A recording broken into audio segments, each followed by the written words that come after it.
Bueno, muy buenas tardes, comenzando acá, miércoles 16, así es, miércoles 16 de marzo 2022. Le damos la bienvenida nuevamente a este espacio. Esto es Café Literario. Para quienes se conectan por primera vez, mi nombre es Adriana y estoy transmitiendo en vivo desde la página de Facebook del CIAM Hofesh, el Centro Integral para Personas Mayores de AMIA. Le damos la bienvenida nuevamente a este espacio y a las primeras personas que están allí ya conectadas. Acá estoy viendo que está conectado Jaike, está conectado Simón. Siempre tenemos por costumbre saludar a las primeras personas que se conectan y también, por supuesto, saludamos a todas las personas que luego reciben este taller grabado a través de la lista de difusión de WhatsApp, o los que también nos siguen en nuestro canal de YouTube. Pueden encontrarnos en esta plataforma. Nuestro canal es CIAM Hofesh y allí van a encontrar este material grabado, por supuesto, y también otros talleres que hemos ido grabando a lo largo de estos últimos 2 años, ¿sí? Bien, les decía, corrijo, empecé diciendo que era 15, corrijo, pido disculpas, es 16 de marzo. Nuevamente compartiendo este espacio donde la idea es, a partir de un escritor, de una escritora, conectarnos con la literatura, conectarnos con el placer de la lectura y también con aquellas reflexiones que nos pueden llegar a través ya sea de un trabajo de ficción o a través de un ensayo o a través de la poesía. Siempre les digo en este espacio que es muy importante su participación y a través del chat realmente interactuamos tanto en el vivo como en los mensajes posteriores que leo siempre, y la idea es que este espacio lo hacemos entre todas, entre todos, ya sea en el momento de la transmisión o en los encuentros subsiguientes. Aprovecho también para recordarles que estoy transmitiendo desde nuestra sede, ¿sí? Acá yo estoy trabajando en forma presencial y estoy acá en la oficina, que estoy de lunes a viernes, y desde acá estoy transmitiendo en vivo, ¿sí? Este taller también se realiza en forma presencial, si bien tocamos otras temáticas, porque bueno, el objetivo es otro. Pueden participar, por supuesto, todos los martes a las 11 horas, ¿sí? Martes a las 11 de la mañana, presencial, y si no, este encuentro virtual semanalmente los días miércoles a las 15:30. Bien, acá saludo a Eva, a Cora, y ahí creo que también a Adri. Muy bienvenidas y bienvenidos a todos. Vamos al punto que nos convoca hoy.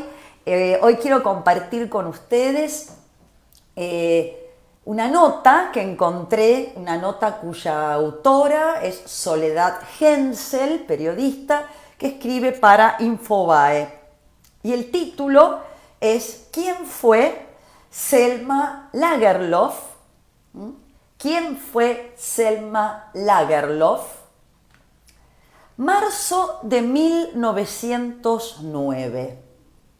La escritora sueca Selma Lagerlöf recibía en su casa la noticia de que la Academia Sueca había decidido otorgarle el premio mayor a una mujer. Efectivamente, Selma Lagerlöf fue la primera mujer que recibió el Premio Nobel de Literatura.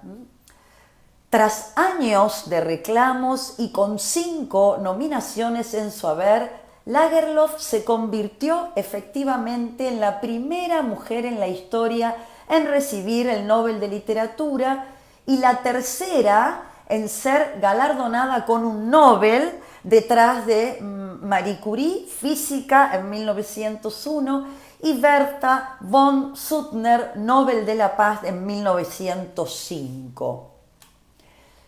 ¿Por qué tanto revuelo a la hora de decantarse por esta escritora? Bueno, tantas veces hablamos en este espacio, y acá coincide la autora de la nota, en primer lugar por ser mujer.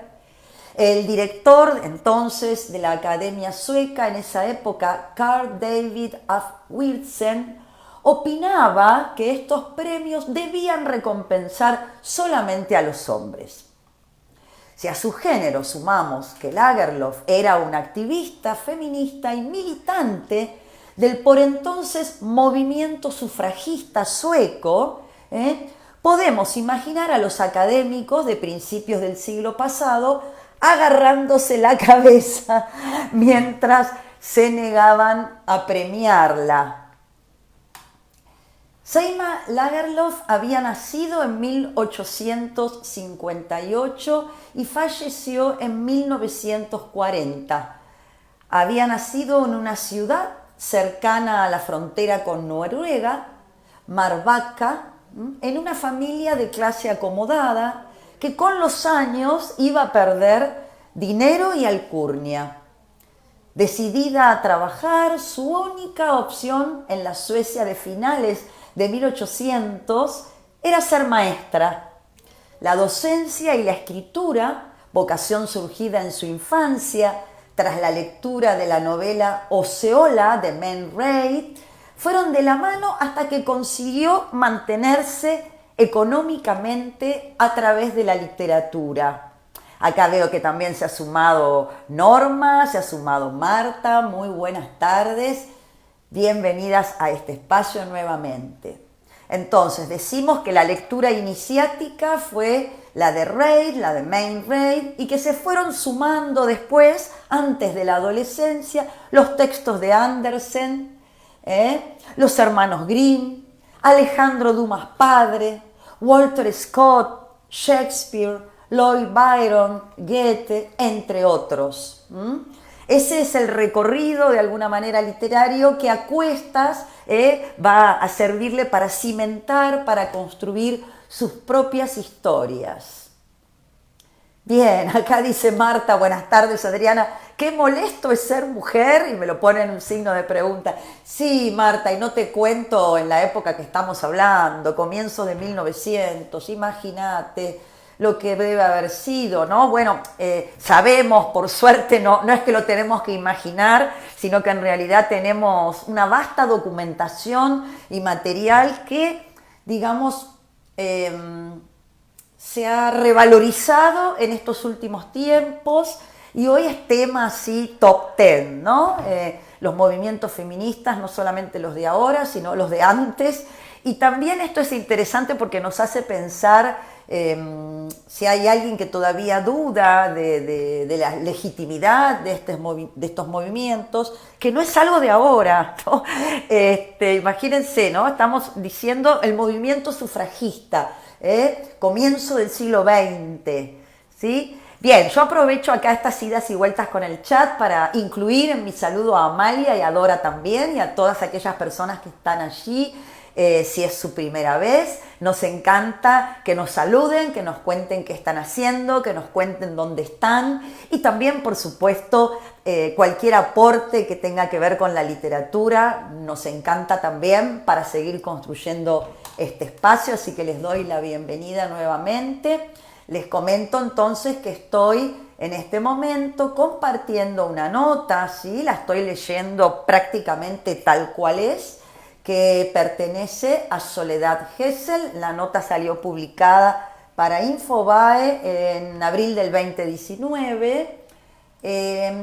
Y bueno, ¿no? Acá, esta escritora sueca, activa militante por los derechos de las mujeres, lo que le costó, ¿no? Llegar a recibir ese premio, ¿no? Cuántas veces esto, ¿no? De la constancia, de la lucha, de golpear puertas que se cierran. Y bueno, y también el mensaje ahí positivo, ¿no? De que, bueno, finalmente lo logró. Y no solamente esto, sino que sin duda, cada vez que una de estas mujeres lograba algo, también era un aliciente para que otras se sumaran, ¿no? En la conquista de derechos. Así que, bueno, muy importante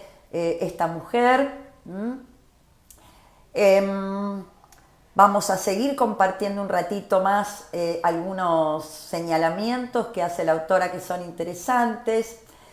Comenzamos con su propia obra, ¿no? Hasta recién dijimos aquellos escritores que habían influido en su construcción. Tenemos en 1891, que fue editado en castellano en el 2004 en España, La leyenda de Gösta Berling, ¿sí? Jerusalén, editado en el 2005 en castellano, en 1902 fue editado, fue escrito, y en el 2005 recién va a ser editado en castellano, ¿sí?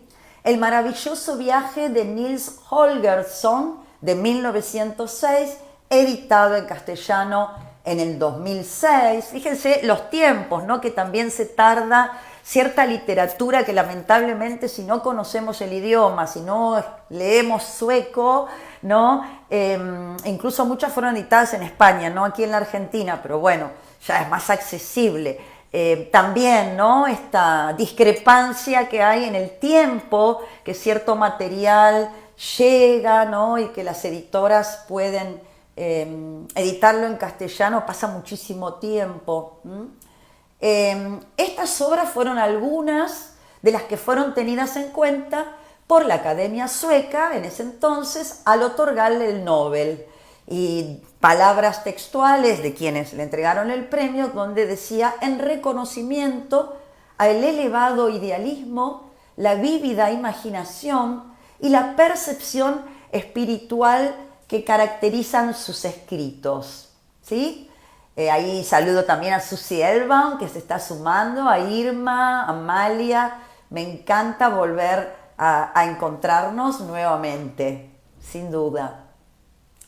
En su discurso de agradecimiento al recibir el premio, Selma Lagerlöf se declara una deudora de su padre y de todos aquellos que de una u otra manera, a través de la narración de leyendas, de las lecturas acercadas y las canciones entonadas en todos los espacios, hicieron que ella se enamorase de la literatura y la incitación a narrar con su propia y potente voz aquellas historias a través de las cuales reflejó la vida cotidiana de sus vecinos y de sus coterráneos, ¿sí? O sea, una lectura que podríamos decir con una fuerte pregnancia local, ¿sí? Donde está lo cercano, ¿sí? Como también sí, está esto de lo local, pero también la crónica de grandes hazañas convertidas en ficción. En este discurso, uno de los pocos que han cobrado fama y es citado frecuentemente, también agradece otra escritora, Sophie Elkan, amiga y compañera de viajes y aventuras, a quien Selma va a dedicar su novela Jerusalén. También a otros escritores a quien ha leído a lo largo de su vida, e incluso a los lectores a quienes considera la razón final de su escritura. Todas estas expresiones fueron dichas personalmente, en primera persona, por Selma Lagerlöf al recibir el Premio Nobel de Literatura, ¿sí?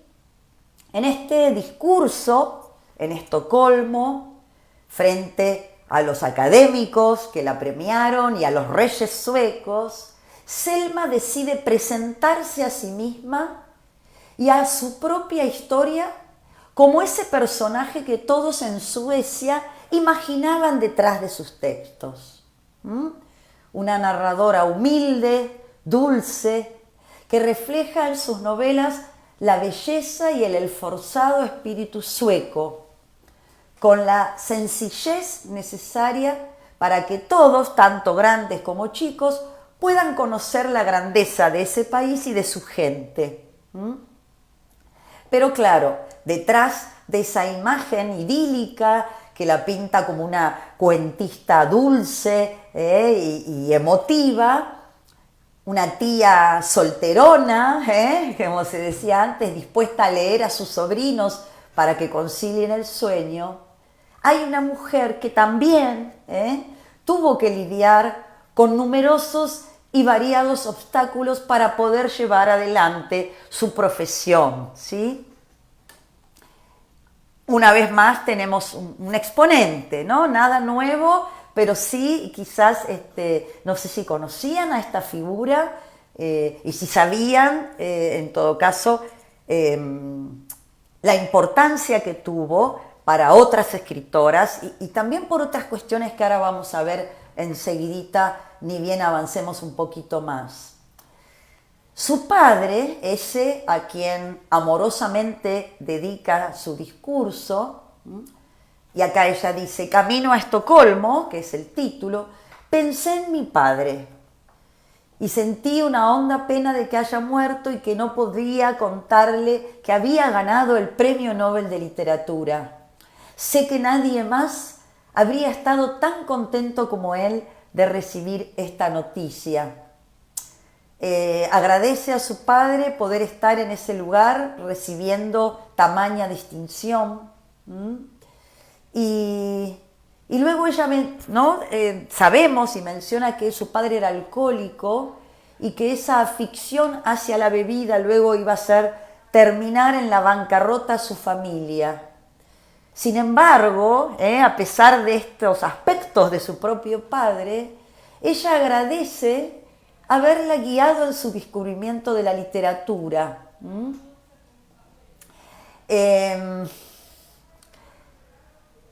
Claro, en un primer... O sea, a veces se puede guiar a alguien apoyando y a veces, digamos, todo lo contrario, ¿no? Un obstáculo, siempre y cuando el obstáculo no sea tan grande que supere las propias capacidades de las personas. Pero fíjese esto, me gustaría volver a tomar este parrafito. Dice ella, ¿no? Esto en primera persona. Pensé en mi padre, ¿no? Esta honda pena de que haya muerto, que no podría ir a contarle que había ganado el premio Nobel. Sé que nadie más habría estado tan contento como él de recibir esta noticia, a quien agradece por poder estar en ese lugar recibiendo tamaña distinción. Era alcohólico y esta afición hacia la bebida terminó con la bancarrota de la familia. Este hombre, a quien agradece el haberla guiado en su descubrimiento de la literatura, se oponía, atención, tenaz y ferozmente a que Selma continuara con su educación. En ese estereotipo de la solterona que justificaba su falta de pretendientes por una pequeña renguera que la aquejaba desde muy pequeña, en realidad nunca había estado interesada, ¿sí? Hay ahí toda una cuestión también, ¿no? de su supuesto desinterés por los hombres, de alguna ambigüedad allí o de alguna relación amorosa con mujeres. Pero lo cierto y lo que sí podemos comprobar, porque nadie puede esto, nadie se puede realmente, salvo que la persona abiertamente lo manifieste, la vida privada de las personas justamente es privada. Ahora sí podemos decir, sin lugar a duda y sin temor a equivocarnos, que fue la primera mujer en recibir el Premio Nobel de Literatura, ¿no? Y ahí esto es sumamente importante. Y esto, ¿no? De una gran carrera de obstáculos, ¿no? Tras la bancarrota de su familia, la pérdida de la casa en la que había nacido y crecido, que más tarde va a lograr recuperar, gracias a lo que ganó con los libros. Escuchen esto, qué interesante cómo hay una vuelta ahí, ¿no?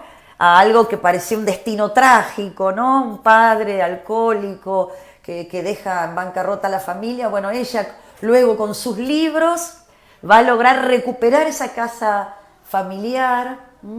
Luego de la muerte de su padre, Selma se va a trasladar a Landskrona, una ciudad portuaria, va a dictar clases y va a comenzar a vincularse con el incipiente, entonces era un incipiente movimiento feminista sueco. Una de las más importantes amistades forjadas en esa época es Elise Malmros, una empleada bancaria, también activista feminista y preocupada por problemas sociales, quien la va a acercar a un mundo, digamos, cara a cara con la pobreza. Le va a hacer ver a esta mujer que recuerden que en su niñez y juventud provenía de una familia acomodada, pero que por las circunstancias de la vida y debido al alcoholismo de su padre va a dejar esa vida acomodada, va a empezar a conectarse con otras mujeres del movimiento feminista y va a empezar a preocuparse por aspectos sociales, ¿no? El feminismo pensado también como una reivindicación social, ¿sí? Tras verse reflejada en algunas de estas desgracias, ¿no? Empezó a tener la necesidad de hacer algo y enfrentarlas. Por un lado, y en un futuro no muy lejano, estos van a ser los temas recurrentes en sus textos, ¿no? Su obra va a estar, digamos, tocada por esta revelación, digamos, para Selma, esta revelación social. Y por otro lado, enfrentará con todas las herramientas a su alcance a quienes va a considerar adversarios, aquellos que tienden a perpetuar las diferencias de clase, de género, defendiendo y apoyando a las víctimas tanto emocional de estas diferencias como económicamente, ¿sí? O sea que terminó siendo una mujer consagrada al trabajo social, ¿sí? Aprovecho también para saludar a la gente que estoy empezando a ver, Josefina, Silvia, que veo que ahí se sumó también, Mirta, Cora, Sandra, qué lindo, cuánta gente estoy viendo por allí, me encanta. Y algo que les decía que también quería... Bueno, vamos a avanzar un poquito más, se los voy a dejar esto para el final, me voy a meter un poquito más, que sigue la nota y avanza un poquito en la obra. Bueno, Selma va a ampliar sus círculos de conocidos y relaciones. En 1888, una figura muy importante del movimiento feminista sueco, la baronesa Sofía Adlerspar, la va a visitar y la convence a Selma Lagerlöf que publique, que desarrolle su obra en prosa, ¿sí? Y gracias a esta recomendación luego vamos a tener los primeros capítulos de la saga de Gösta Berling que Selma va a enviar a un concurso de un destacado periódico cultural sueco, el Idun, y va a ganar ese concurso. El premio de este concurso o un subsidio por parte de la baronesa, esto va a hacer que pueda empezar a dedicarse completamente a la literatura. Ya lo hablamos en otras veces y en referencia a esta famosa frase de Virginia Woolf en esto de para escribir hace falta dinero, ¿no? Tiempo, que en definitiva viene a ser casi la misma cosa, ¿no? Tener disponibilidad, tener dedicación, es un oficio muy arduo, muy duro, por momentos muy solitario, que requiere muchísima dedicación. Entonces hay que tener las cuentas pagas, ¿no?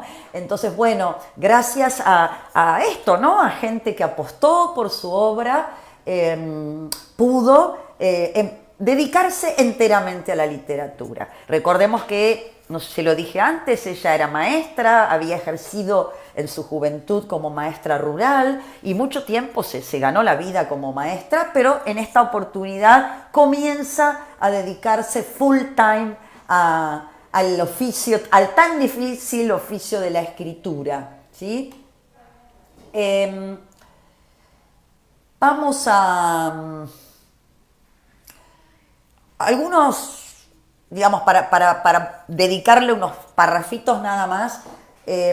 La obra de Selma Lagerlöf habla sobre historias personales e individuales, donde va a estar mucho la vida cotidiana, ¿sí? donde en muchos casos van a ser vidas duras, donde el sufrimiento va a estar allí presente, la lucha por sobrevivir, por salir adelante, ¿eh? Quizás ahí es difícil no pensar en lo autorreferencial, ¿no? En relación a que su propia vida fue una vida donde tuvo que salir adelante y sobrevivir. Una gran narradora de lo que ocurría a su alrededor y sobre estas realidades, y si bien eran historias de ficción, sin duda esto que decíamos recién, ¿no? El costado social, el costado comprometido y el costado que a través de la literatura quería, digamos, ensalzar estas vidas difíciles, pero con un mensaje de esperanza, ¿por qué no? De posibilidad de modificar esto que venimos charlando en distintas oportunidades. Siempre hay posibilidad de cambiar cosas, ¿no? Desde las más pequeñitas y cotidianas hasta aquellas quizás más ambiciosas, ¿sí? Pero que está ahí.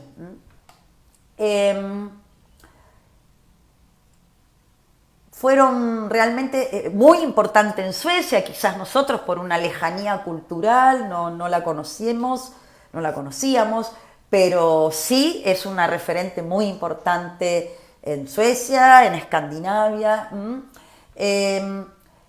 Algo que no me quiero dejar ahí, que quede sin mencionar, dice, acá concluye la nota que estoy compartiendo hasta ahora, que es toda la misma nota, dice: Lagerlöf fue una mujer llena de claroscuros, con una vida atravesada por la lucha en pos de los derechos de las mujeres y contra los totalitarismos. El 16 de marzo de 1940 ya estaba agotada, ¿sí? Tenía 81 años y estaba en ese momento organizando y dirigiendo la ayuda hacia los refugiados fineses en plena guerra de invierno contra Rusia. ¿Sí? Selma fue protagonista en la ayuda hacia los refugiados en la guerra de invierno contra Rusia. Falleció ese 16 de marzo de 1940 en su casa familiar recuperada a los 81 años, dejando tras de sí una obra literaria y un legado humanitario imprescindibles. Y hay algo muy interesante que encontré en otro lugar, en distintas notas, buscando a ver si encontraba algo más que pudiera compartir con ustedes.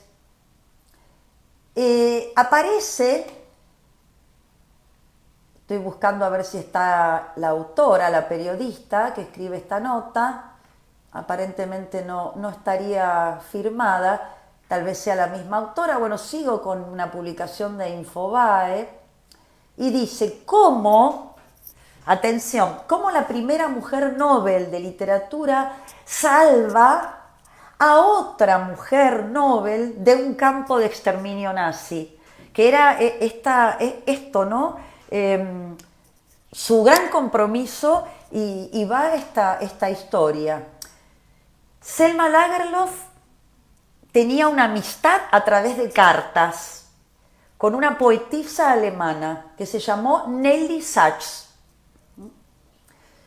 Nunca se habían visto personalmente, sino que mantenían lo que se llamaba una amistad epistolar. Ustedes saben que era algo muy, muy común, muy habitual, incluso se lo considera un género literario, cuando, digamos, este intercambio epistolar se realizaba entre escritoras, escritores, artistas de distintas disciplinas.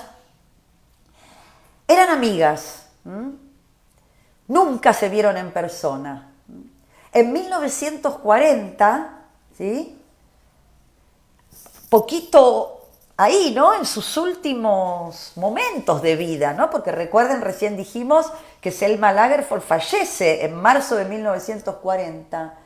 Pero hace algo Selma Lagerlöf que va a ser crucial para salvar a Sachs del nazismo. Durante la expansión del nazismo, primero en Alemania y Austria, luego a través de casi toda Europa, como todos ya sabemos, lamentablemente, una gran cantidad de intelectuales, artistas plásticos, escritores, escritoras, directores de cine, etc., debieron abandonar sus patrias con destino a algún país neutral. Muchos lograron cruzar el Atlántico y llegar a los Estados Unidos. Por solo nombrar algunos mínimos, dice la nota de Infobae, Bertolt Brecht, Thomas Mann, Hans Sall, Hannah Arendt, Fritz Lang, Franco Modigliani, Willy Wilder, Walter Gropius, Max Ernst, etc. La lista no me alcanzaría el tiempo de este vivo, que partieron en busca de un nuevo hogar a medida que sus países caían bajo el influjo nazi. Entre todas estas historias, que hay muchísimas, y que también a mí me gusta mucho rescatar cuando aparece lo literario, y la literatura está muy ligada allí como documento, como legado, ¿sí? Hay una historia muy singular en la que la escritora sueca Selma Lagerlöf salva a la poetisa o poeta alemana Nelly Sachs, que iba a ser futura ganadora a su vez de un Nobel. Recordemos que Selma fue la primera ganadora del Premio Nobel de Literatura. Una relación que a través de las cartas y la poesía y de la valentía fue creciendo, una amistad sin fronteras. Entonces, para entender esta relación que unió a Lagerlöf con Sachs, se debe retroceder a 1906. Entonces, Sachs era una adolescente de apenas 15 años que acababa de terminar el libro La saga de Gösta Berling, publicada en 1891, que pertenecía a Selma Lagerlöf, ¿sí? Era la primera obra en prosa de la autora sueca, como recién dijimos, que le había servido para dejar definitivamente la enseñanza. Que por otro lado, lo digo al pasar hace un ratito, pero lo recalco, por ese entonces era el único trabajo catedrático al que tenían acceso las mujeres del país nórdico, ¿sí? Acá nos están mandando a todas las personas que estamos acá conectadas un beso desde Israel, un beso enorme. Supongo que debe ser, también a Elena le quiero mandar un beso enorme, que hacía mucho que no la veía, y acá es Rachel, por supuesto, y a Ada Alicia también. Hoy dice Cora 2022, la historia se repite, lamentablemente hoy el tema de refugiados no es algo que no es ajeno y que es de otra época, ¿no? Desgraciadamente nos encontramos hoy en una situación muy, muy dolorosa. Sachs, ¿sí?, le va a escribir a Selma para expresarle su admiración y, para su sorpresa, Lagerlöf le contesta al poco tiempo. Así el vínculo se mantuvo por décadas. En la actualidad, la documentación que se tiene de la sueca está compuesta, es la pieza esencial, o sea, ese archivo epistolar curado, por supuesto, y que pertenece a Suecia, ¿sí? Consta de más de 40.000 cartas que descansan en la Fundación Marvaca. Recuerden que Marvaca era el lugar, el pueblo, supongo, no sé si ahora es una ciudad, pido disculpas si me equivoco, esa locación donde había nacido Selma, ¿sí? En 1909, Lagerlöf, que va a ser traducida a medio centenar de idiomas, obtuve, como ya dije, el máximo galardón literario, pero el camino no había sido sencillo. Confianza no le faltaba, pero había dicho en 1903, seré elegida para la Academia Sueca y ganaré el premio Nobel. Esto es para los que para quienes trabajan las afirmaciones positivas. Bueno, Selma se decía y se daba fuerza y coraje, y fíjense que lo logró, 6 años antes ya decía esto. La otra autora sueca, otra autora muy importante, le dice, esto no debería inquietarte, y lo vas a conseguir de alguna forma, ¿no? Antes de quedarse con la distinción, su nombre ya había llegado a las instancias finales del proceso de selección en 5 oportunidades. Selma Lagerlöf estuvo 5 veces nominada para el Premio Nobel de Literatura. 5 veces. Bien. En todos los casos, habíamos ya nombrado al secretario, que por entonces se había atornillado al sillón durante 30 años, fue el que, digamos, desde un lugar muy conservador, por cierto, no quería incluir mujeres en ese premio. No le gustaba a este hombre la nueva literatura, sin duda había ahí algo que después, por suerte, se ha ido moviendo. Hay un poeta y un novelista, historiador literario que se llama K.J.L. Esmark, miembro de la Academia Sueca desde 1981, agregó: toda la literatura sueca moderna, desde Strindberg a Selma Lagerlöf, fue marginada en tiempos de este secretario. La obra de Lagerlöf está verdaderamente en clara oposición a esto, ¿no? La discriminación, etc. Ahora, quiero ir al punto central de cómo Lagerlöf va a salvar a esta poeta. En el verano de 1939, una amiga alemana va a Suecia a visitar a Selma Lagerlöf para pedirle, además de la visita, que encontrase un refugio para una poeta y para su madre. La poeta en cuestión era Sachs, ¿sí?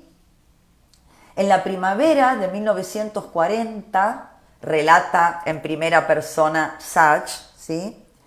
Después de meses tortuosos, llegamos a Estocolmo. Ya se había producido la ocupación nazi en Dinamarca y Noruega. La gran novelista ya no estaba. O sea, estas palabras pertenecen a Sachs.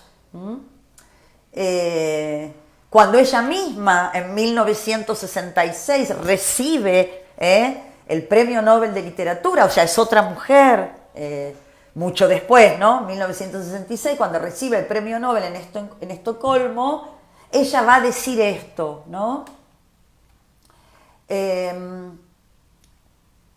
Selma Lagerlöf, luego de pedir entonces la intervención de los reyes suecos para que la asilaran, logró que Sachs y su madre de raíces judías escaparan de Berlín en el último avión hacia Estocolmo, justo a tiempo, ya que una semana después se expidió la orden para deportarlas a un campo de exterminio nazi.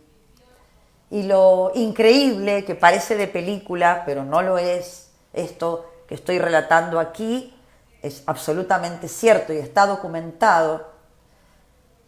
Lagerlöf jamás supo si su protegida había logrado salvarse, ya que falleció antes, falleció un 16 de marzo. O sea, fíjense, ¿no? Parece ficción, pero no. A pesar de haber escapado de las fauces hitlerianas, Sachs sobrevivió en la penuria y, abatida, abandonó la producción literaria.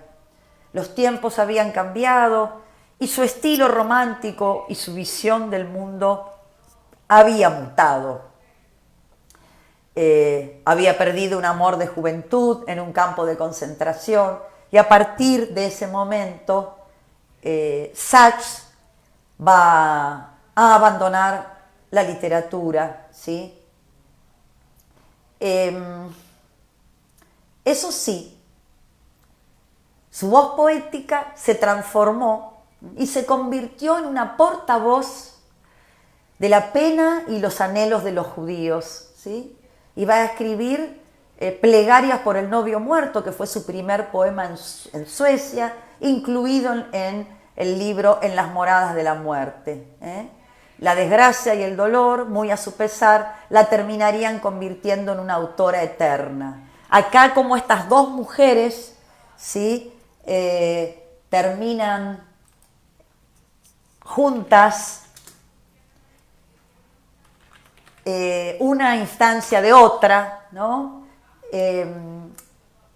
Como Nelly Sachs, no sé si dije nombre de pila, alemana, sin haberse conocido nunca con Selma Lagerlöf, pero gracias a su intermediación y gracias a las cartas, esta última logró salvar su vida, ¿no? Nelly Sachs logró salvar su vida. Historias tristes, historias de esperanza también, la esperanza en la desesperanza, ¿sí? La lucha, aún en los peores momentos, en los momentos difíciles. Yo creo que hay mucho para seguir pensando hoy, ¿sí? Acá nos saludan y nos dicen, muy lindo, Rachel, nos dice Purim Sameach, porque hoy se celebra Purim, y es esto, ¿no? Un poco, y es así la vida, ¿no? Purim es la fiesta de la alegría, de la celebración, y por otro lado estas historias, ¿no? Que bueno, esto, ¿no? La vida así, con situaciones duras, pero también con la capacidad de poder disfrutar lo que tenemos hoy. Y me parece que Selma Lagerlöf puede darnos una lección en relación a eso. No tuvo una vida fácil y sin embargo se dio el tiempo para los demás y para seguir sus sueños, perseguir sus sueños. Bien, hoy nos vamos ya por hoy a dejar acá. Aprovecho también para saludar a Ruth, a Aide y a otras tantas personas que están allí y bueno, como siempre les digo, un verdadero placer. Voy a completar un poquito el programa de hoy con algunos posteos en nuestra página para quienes no conocían a Selma Lagerlöf y por supuesto algún link para que puedan seguir investigando, buscando, quienes tengan ganas de seguir aprendiendo un poquito más. Me encanta compartir la información que yo voy encontrando, con mucho gusto la comparto con ustedes. Esto ha sido todo por hoy, muchas gracias por acompañarme, hasta el próximo miércoles. Nos vemos, chau chau.